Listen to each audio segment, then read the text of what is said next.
It's David Wowie from Another Eden Adventures, and the Final Fantasy XVI free demo has just been released on the PlayStation 5 and the ending is absolutely brutal!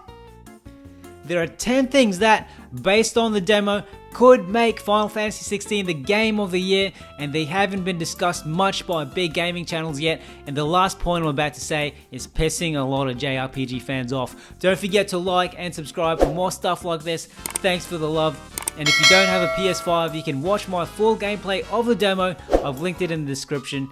Anyway, what could make Final Fantasy XVI the game of the year? Firstly, Clive can jump, baby! Look at that, mummy! I can jump! I can jump! So far, the jumping skill seems like a novelty compared to jumping in other games. Climbing things still requires separate action. I mean, but we shall see, right? In the meantime, here's a quiz. How many Final Fantasies are there where you can actually jump in-game and not in battle?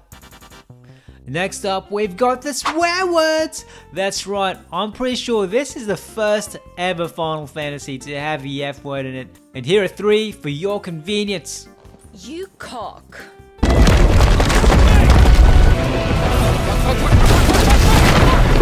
And as I think my niece now watches some of my videos, I like to go out and say that swearing is actually really bad. Yep. Next is the active time loss system. I've always wanted to do this in Game of Thrones when they just throw names out there like I'm supposed to know them. During the game and even most of the cutscenes, you can actually bring up a nice little menu that gives you background goss of the main people and elements involved with that scene you're watching. In many RPGs, you'd find books and notes and whatnot littered across the game that give you extra lore on the story. I normally skip these, but this time around, something about the interactivity of it all made me want to read the background of everything that was going on. What's more impressive than the lore system is the fact that the Final Fantasy XVI demo made me want to go to the gym more often. That is right. I mean, look how huge this guy is. With his open vest and his rings, he just shoved this aristocrat looking dude back down on his seat to shut him up.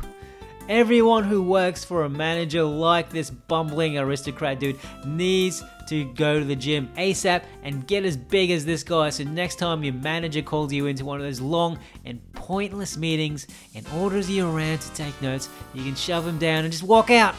Look at those glutes, man. No wonder why he gets the attention of Shiva and won over that sassy looking chick with a vape.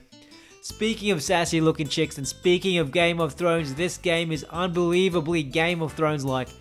It's as if the president of Shinra or whatever went to Yoshida and created Business Unit 3 and said, make Game of Thrones. And they went, yep, okay. And made the most amazing Game of Thronesy game of all times.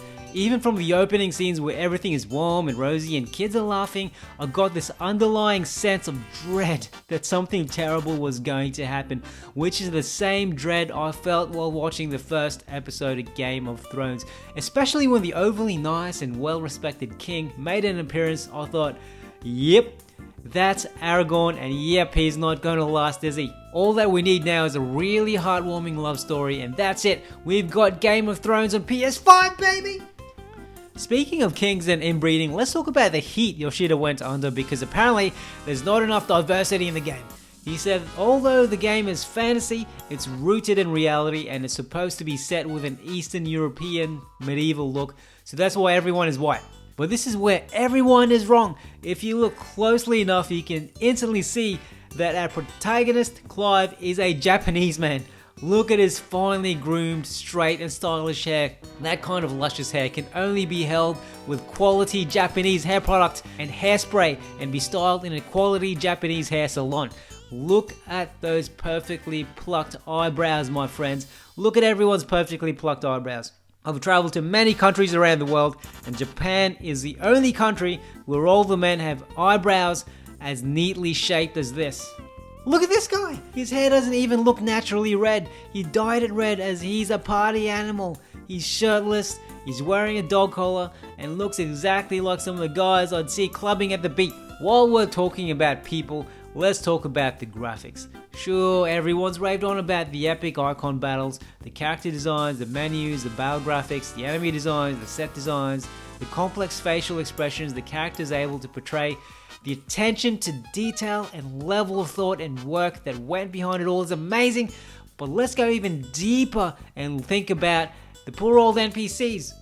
Normally, with previous Final Fantasies and other games, NPCs would literally be clones of each other. You'd see the same NPC walking around in one place, another one that looks exactly the same walking around another place. Because they're NPCs, right? When I look closely, even their faces all looked slightly different, even by a tiny amount. I don't know if it will be like this for every single NPC, and maybe I'm just seeing things. Even small bits of brilliance like this all work together to create a superb gaming experience. Next, we have the soundtrack. Besides these beautiful lyrics, everyone's probably already told you about Masashi Soken's compositions, where he just makes every epic scene in the game even more epic. He even made the victory soundtrack sound epic. How many more times can I say the word epic? 10. Epic, epic, epic, epic, epic, epic, epic, epic, epic, epic. There you go. Because everything about this game is grand and large scale. We start off with a giant Eikons fighting, then we have a war, then we have a sprawling castle. Every bit of this game was deliberately designed to blow you away. The next bit is the drama.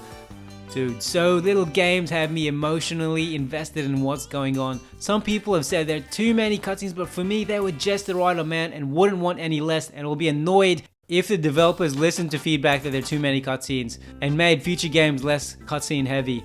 Because for me, they were just the right amount and wouldn't want any less. In fact, give me more.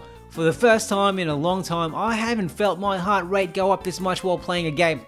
When that tragic bit happened, I really wanted to take revenge on the culprits, and in the final awful scene, all I can say is I was frothing at the mouth from the tragedy of it all. Spoiler alert, for the Evangelion fans out there, the end of the battle between Phoenix and Ifrit will instantly remind you of one of the most shocking scenes in the series. Nah man, I'm not talking about the hospital scene, but this one.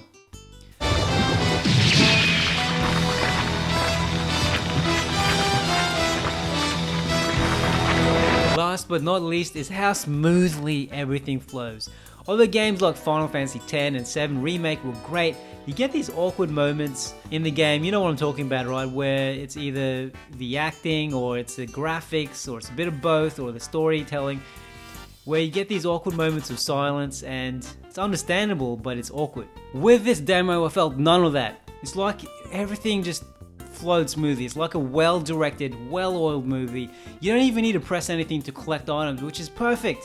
From the start to the end of the demo, I was hypnotized. It's like they spent countless hours just making sure the player experience went as action-packed and smoothly as possible. Now let's just hope the full version of the game will be this smooth. And this last part I'm going to talk about is the part that will probably piss a lot of JRPG hardcore fans off. And as a person who's been playing JRPGs all my life, whose main content is about a game called Another Eden, a fantastic turn-based JRPG by the way, I actually don't mind the action battle system. They simplified a complex system into a simple button bashing system that is hugely satisfying. I know that makes it sound like they've completely dumbed it down and made it not strategic whatsoever.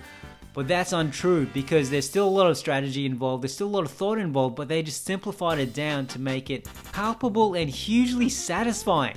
If you haven't played it yet, you probably might not understand, but check out my gameplay, or try it out for yourself, try out the free demo for yourself, and you will. The biggest question is, can they maintain the quality of this game? Remember, if you're pre-ordering Final Fantasy XVI, don't do it until you've watched my video, as you can be missing out on freebies. And I've linked my gameplay here if you're unable to play the game yourself, or are unable to steal a PlayStation 5 off a trusting friend. Once again, don't forget to like and subscribe!